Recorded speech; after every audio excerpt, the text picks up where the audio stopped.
Next problem, ये एक variety है, ये इसकी थियरी मैं बता चुका हूँ, यहाँ अच्छे से अंडरस्टैंड हो जाएगा वही चीज़।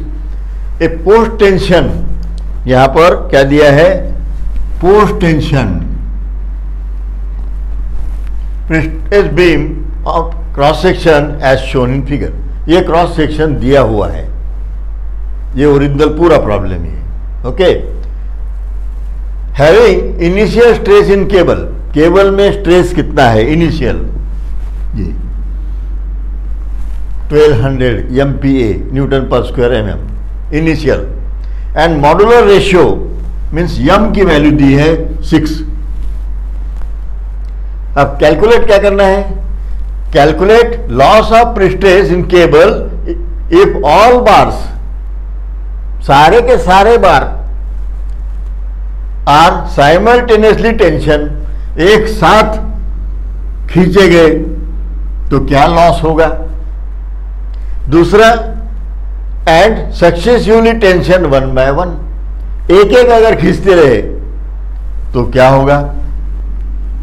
तो यहां पर दो क्वेश्चंस है, एकदम से ये तीनों बार अगर खींच लिए पोस्ट टेंशन में, पोस्ट टेंशन है, कंक्रीट अच्छा हार्डन हो चुका है ना, हार्डन हो चुका है, बराबर है। तो ये दो क्वेश्चंस है, एक साइमल्टेनियसली, दूसरा सक्सेसिवली। सक्सेसिवली में बोले तो पहले एक खींचेंगे, बाद में उसको एंकर कर देंगे, फिर दूसरा खींचेंगे, उसको एंकर करेंगे, फिर तीसरा खींचेंगे, ऐसा।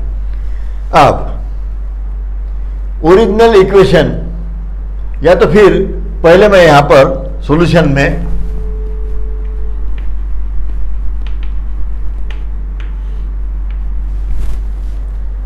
दो पार्ट है, पहले पार्ट को निपटा देते। A, when all bars all cables are simultaneously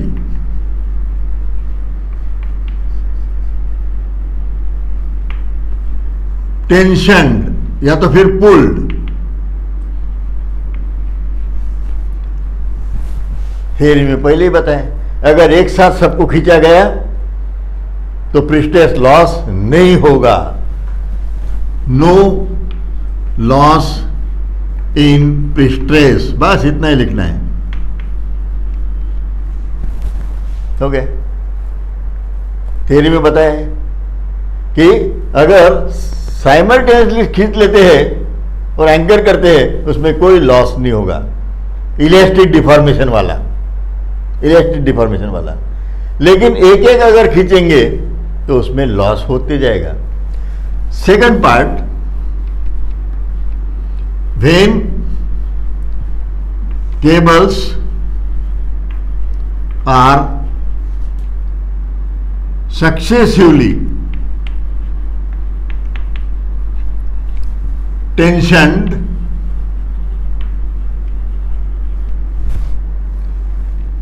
the losses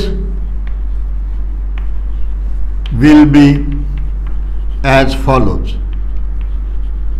अब नीचे में मैं एक एक दूंगा। ओरिजिनल इक्वेशन ये क्या है, loss due to elastic deformation um F C, ये तो बेसिक इक्वेशन है। इसमें यम की वैल्यू तो दी हुई है 6, अब सब काम करना पड़ता है अपने को, तीसरा न्यूमेरिकल है, अपने काम करना पड़ता है एफ सी पे। F C is equal to P by A plus minus. अब ये प्लस माइनस यहां नहीं होगा क्योंकि बार एक ही पोजीशन में है, बॉटम में है, बॉटम में फोर्स लगाएंगे तो उसमें कंप्रेशन आएगा, तो simply here plus. Previous numerical में क्या था, बार दोनों तरफ थे, एक में कंप्रेशन उधर टेंशन, वो सब। तो यहाँ पे ऐसे करना ही नहीं है, ट्रेसेस नहीं कर रहे अपन, analysis of structure, analysis of prestress, वो जो हुआ है पहला चैप्टर, वो नहीं है ये। ओके, ये प्लस। अब यहाँ पर P into E divided by I by Y हो गए। ये बेसिक इक्वेशन हुई, याद रखो, यहाँ पे ई ना लिखते हो, वाई लिखते जाओ, आसान। ओके, वाई और ई ये डिस्टिंग्विश हो जाएगा अच्छे से, बराबर है, ये बेटर है। अब इसमें वैल्यू पी की निकाल लेंगे, प्रीस्ट्रेसिंग फोर्स। अब स्ट्रेस पता है 3 बार है, ये सब है। ओके, अपन क्या कर रहे हैं, एक एक बार कर रहे हैं, है ना। तो एट ए ग्लांस 3 बार का एरिया है, 3 बार का स्ट्रेस नहीं है। एक बार में कितना स्ट्रेस है वो लगेगा, उसमें से कितना लॉस हो रहा है वो लगेगा, देयरफॉर इनटू ए। तो एक में एक का एरिया कितना है 50 और स्ट्रेस 1200, सिग्मा 1200, ये 1200 दिया है। Area of 1 bar 50 and it is equals to, it is 60 into 10 to the power 3 Newton. Okay, ये P, ये हो गई फोर्स इन 1 बार, इन 1 बार, एक बार में का P। अब क्रॉस सेक्शनल एरिया कितना दिया है 150 multiply by 300, it is equal to 45,000 and mm square. ये हो गई एरिया, P ये हो गया। अब लगेगा मोमेंट ऑफ इनर्शिया, तो ठीक है, मोमेंट ऑफ इनर्शिया भी निकाल लेते हैं। I is equal to BD cube by 12, where B is 150 multiply by D 300 divided by 12. When we solve, we will get the value of I. 337.5 into 10 to the power 6 mm raised to 4. Okay, I भी हो गया। अब E या तो फिर Y ले लेंगे। Y यानी कौन सी लेयर पे अपन स्ट्रेसेस निकालते हैं, कंक्रीट के, ये FC यानी स्ट्रेस इन कंक्रीट। कौन सी लेयर, जिस लेयर पर स्टील है। अब ये जो लेयर है सेंटर से कितने डिस्टेंस पर है, तो ये सेंटर लाइन, बराबर है। अब यहां से ये डिस्टेंस कितना होगा, that is Y, that is E also, बराबर है। और यही अपना E भी रहेगा, ये कितना रहेगा, ये टोटल 150, 50 × 50 के ये 100, बराबर है, 100 mm। ओके, टोटल 150 है ये, क्योंकि 300 टोटल है, हाफ बोले तो 150 में से 50 घटा दिए कि अपने को लाइन, सेंटर लाइन से चाहिए, सेंटर से कितना distance, that is E and that is Y also. So here Y is 100 mm and E is also 100 mm। हो गया, Y E सारा हो गया। अब ये ऑपरेट कर सकते हैं। अब ये तो कर दिया मैंने, अभी तक कुछ भी बेसिक जो है सक्सेसिव का ये बताया नहीं।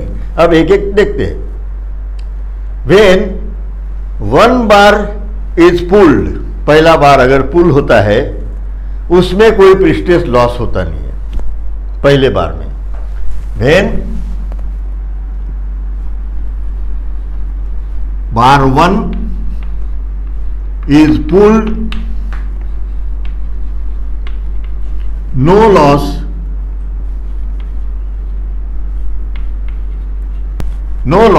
in that bar। उस बार में कोई लॉस नहीं होगा पहला खींचेंगे तो, लेकिन दूसरा जब खींचेंगे तो पहले में लॉस होगा। ये हो गया पहला। Second, when bar 2 second bar is pulled, दूसरा बार जैसे ही पुल करेंगे loss in first bar will occur. Okay, या तो फिर विल ऑकर कितना, दैट इज FC। FC 1 क्यों दिया है, ये है लॉस इन बार नंबर 1। बार 1 में लॉस कब हो रहा है? जब सेकंड बार खींच रहे अपन, सेकंड खींचे कि पहले में लॉस होगा, बराबर है। So it is equal to P by A। P means here it is 60 multiplied by 10 raised to 3 divided by cross sectional area, that is equal to 4 5 0 0 0, then plus P is equal to 60 into 10 to the power 3 multiplied by E is 100 divided by I is just we have computed 337.5 and multiply by 10 raised to power 6 and it is divided by, तो ये यहाँ पे लिख सकते हैं या तो यहाँ लिख सकते हैं, तो यहाँ लिख देता हूँ मैं डिवाइडेड बाय 100, क्योंकि इक्वेशन में वैसे लिखा है। ये y यहाँ पे भी लिख सकते हैं, नो प्रॉब्लम। हो गए। When we solve we will get the value of FC1 and that is equals to 3.11 MPa या न्यूटन पर स्क्वायर mm। ये हो गया। अब बार नंबर 1 में इतना लॉस हो गया। अब सेकंड स्टेप क्या करेंगे? When bar 3 is pulled, when bar 3 is pulled, loss in bar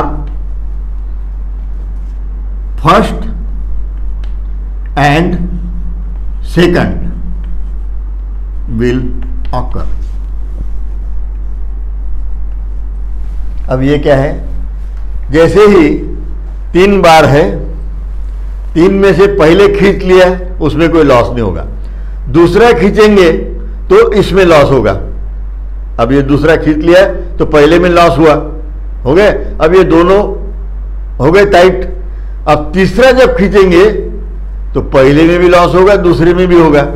तो तीसरा बार खींचते समय पहले और दूसरे दोनों बार में लॉस होगा, बराबर है। ये मेन कंसेप्ट है। So here when bar 3 is pulled, loss in bar first and second will occur, दोनों में आने वाला है। वो कितना होगा? ये सेम वैल्यू है ना। तो बार नंबर 1 में कितना लॉस होगा? FC1 is equal to 3.11 MPa। ये क्यों सेम रहेंगी? क्योंकि आप देखो P उतना ही है, एरिया उतना रहेगा, P उतना ही, I उतना ही, Y उतना ही, E उतना, सब वैल्यू सेम ही रहेंगी। तो answer will be same, need not to write again. Okay, ये हो गया। अब बार नंबर 2 को खींचेंगे, बार नंबर 3 को खींचेंगे तो 2 में भी लॉस होगा, 2 में भी कितना होगा? इतना ही होगा। ये है 3.11 MPa, हो गया। अब ये सिचुएशन कब डेवलप हुई? When bar 3rd is pulled. तीसरा बार जब खींचेंगे तो ये पहले में भी लॉस होगा, दूसरे में भी होगा। और पहला खींचेंगे, दूसरा खींचेंगे तो पहले में ही होगा, पहला खींचेंगे तो कुछ नहीं होगा, बराबर है। ये जो है ये when second bar is pulled, second bar pulled, second में ए और थर्ड के टाइम ये दोनों। तो टोटल लॉस कितना हुआ? ये इतना, 1 2 3। अब बार कितने हैं? 3। तो एक फैशन है कि ये जो, अब वैसे देखा जाए तो फर्स्ट नंबर का बार जो है, पहला बार, उसमें लॉस कितना हो रहा है?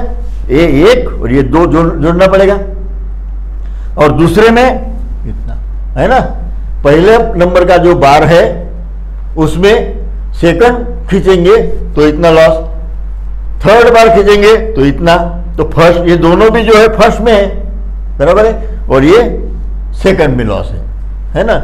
लेकिन आंसर देते समय जो पूछा गया है यहां पर, loss in prestige in cable, इसका मतलब क्या है कि एवरेज लॉस बताना है, एवरेज है ना, average loss. So here average loss in stress, loss in prestress, ये क्या लिखेंगे, FCS, ये यम और यहां पे FC average. Okay, FC average, average loss कितना हो रहा है, एक लॉस, ठीक है 3.11, दूसरा 3.11 प्लस तीसरा 3.11, ये 3, अब एवरेज करना है 3। इसका मतलब क्या है, ये जो लॉस है भले पहले नंबर के बार में ये डबल हो गया, सेकंड में इतना हुआ, थर्ड में कुछ भी नहीं हुआ, लेकिन अपन ये लॉस जो है ये डिस्ट्रीब्यूट कर देते तीनों बार में। ओके, तो एवरेज लेते हैं, ये है fashion. Okay, now here I can write it is answer 3.11, बराबर है। So here loss in stress is equal to yum is 6 and into 3.11, एक ही, ये एवरेज लॉस है। It is equal to 18.66 MPa।